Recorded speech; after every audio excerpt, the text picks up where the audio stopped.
Hello, unlimited friends. Today I want to talk to you about planning.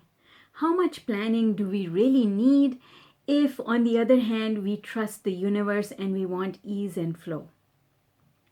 Hi, I'm ZMAHOON from ZMAHOON.com, and on this channel, we talk about anything and everything that has to do with the law of attraction and using it to improving our lives. Okay, let's get right into it. Hi Natalie, thank you for your question. I really enjoyed it.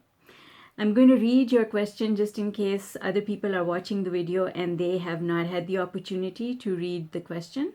So, you said in your comment, I was previously a total planner. I couldn't function without having a plan.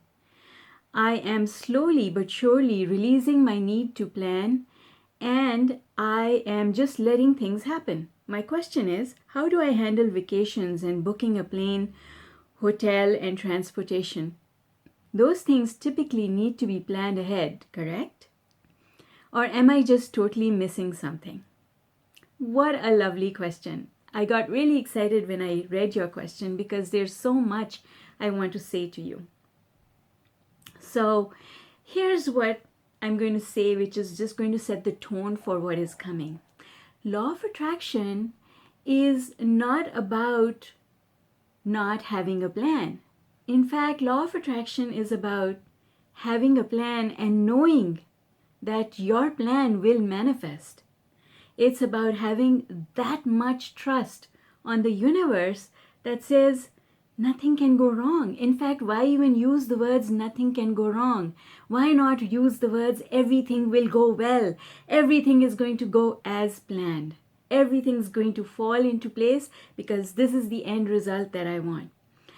You see, when we make a plan, let's say you're booking a holiday, but as you book the holiday, you start thinking about all those things that can go wrong.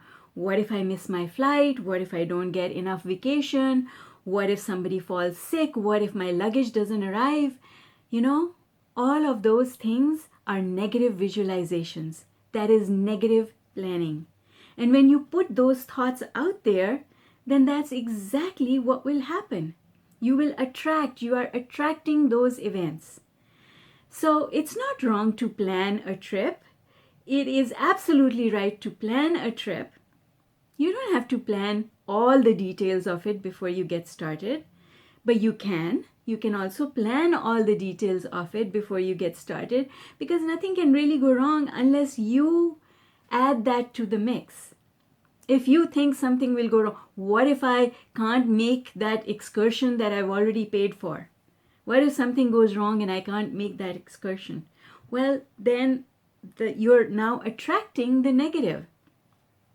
Instead, you can have a well-planned trip with everything lined out and hope and know and trust that everything will go according to your plan. Because soon as you ask, it's given. Your wish is my command is what the universe says, but once you make a wish, you have to give up the impulse to control every aspect of how it will come together. I've planned trips 6 months to a year in advance. In fact, when I book my Abraham workshops, I usually book them a whole year in advance with the hotel.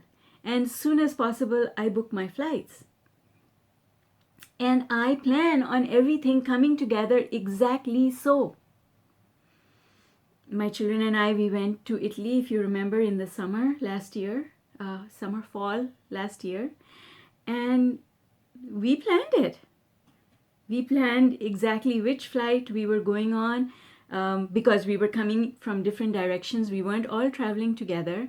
So we planned it. We planned to arrive just so.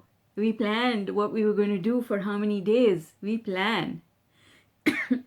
So planning is like setting out a desire.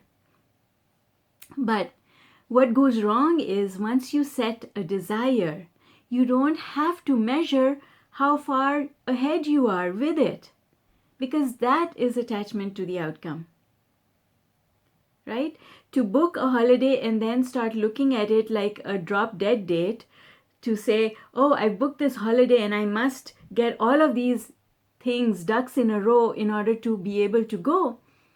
That's wrong. Because once you book the holiday, you've got to trust that the universe will orchestrate everything in accordance with what you want. So there's nothing wrong with planning. You can plan and hope that things will go right, and you can plan and hope or fear that things will go wrong. And the difference between whether you're going to it from a vibration of fear of something going wrong or hope that everything's going to go right. Trust that everything always is working out and you're going to have a wonderful time.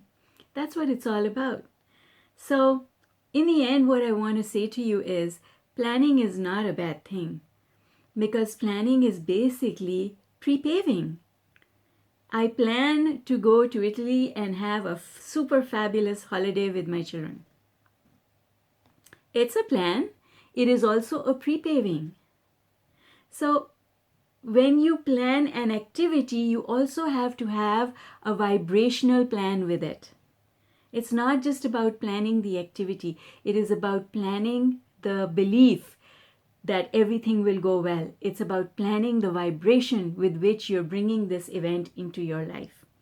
And that planning, that pre-paving, is what sets apart things from going well and things from going wrong. I mean, think about it. Abraham plans their workshops and their cruises, I think, 2 years in advance. At least 18 months in advance. They're already on the website. If they're on the website a year in advance, that means they were planned another year before that. So, and Abraham is always there in perfect order, and things always happen perfectly. Well, not always happen perfectly, but Abraham is always there. Abraham does tell us the stories of when Esther's vibration is wonky, and then things don't go according to plan, right? But she is such an expert at cleaning it up. Soon as she realizes that she's gone off the tracks, she immediately does something to bring herself back on track. And that, my dear, is all about. It's about knowing when you go off track, and then don't just allow the train to be derailed forever. Do something to bring it back on track. Maybe a thought will come, oh, how will this fall into place? Or, should I even be doing this? Or how will I find the best tickets? When you trust, everything falls into place. And never second guess yourself. So once, for example, let me tell you, once I book my tickets, I do not then look at what's happening with the fares. I don't care whether they're going up or down, because I have booked my trip and my intention is to have a good time. If I started watching what was happening to the fares, then I am in fact asking for trouble. Because whatever comes, now if it goes down, if fares go down, I'm going to be unhappy, telling myself, why did I not wait? But who cares? Because my intention is to get there and have a good time. And by buying the tickets when I bought them, I have fulfilled my objective. So you see, everything works the same way. Everything works with the same way. You have to have a positive intention, then you have to trust, and you have to have lack of attachment. You have to know that everything's going to come together perfectly, and then it will. That's all there is to law of attraction, and you can apply it to any aspect of your life. It will work out the same way. So, yes, go ahead, plan a trip, have it really well planned, and then have ease and flow, knowing that it is going to roll out exactly the way you've planned it. So, there is ease and flow in planning as well, and there can be tension in planning. You don't have to plan everything, but once you set an intention for something, all you have to do is leave it up to the universe. Lastly, what I want you to remember is that you can be precise. You can be specific when you're at the top of the emotional scale. And if you try to get specific from the bottom of the emotional scale, things always go wrong. And what I mean by that is when you're high up on the emotional scale, you are in sync with the universe and all good things are coming to you. So you can become specific because you're so high on the emotional scale that manifestation is almost instantaneous at that level. At that level, you are lined up with the universe. There's no way things can go wrong. And if something happens that you had not planned, it's basically the universe orchestrating something even better for you than you had planned. So when you're high up on the emotional scale, things always go well, they always go well, they always go well. It is law. But when you try to become specific from the bottom of the emotional scale in a place of doubt or worry or anxiety or anger, things cannot go well because you're going to attract more events that bring you more anxiety. So that is why, for most people, I say, you don't have to become specific. Be general, be general, be general, go general. Abraham says, go general, go general, go general.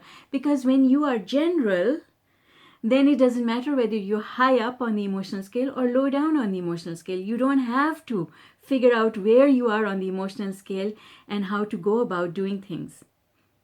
Right? And here's the kicker. When someone is high up on the emotional scale, they automatically go specific because they have so much momentum that the momentum takes them to a specific place. Make sense? All right. I absolutely love this question. Thank you so much. I really appreciated it. And keep those questions coming, folks. I love you. And hopefully I will see you soon. Bye for now.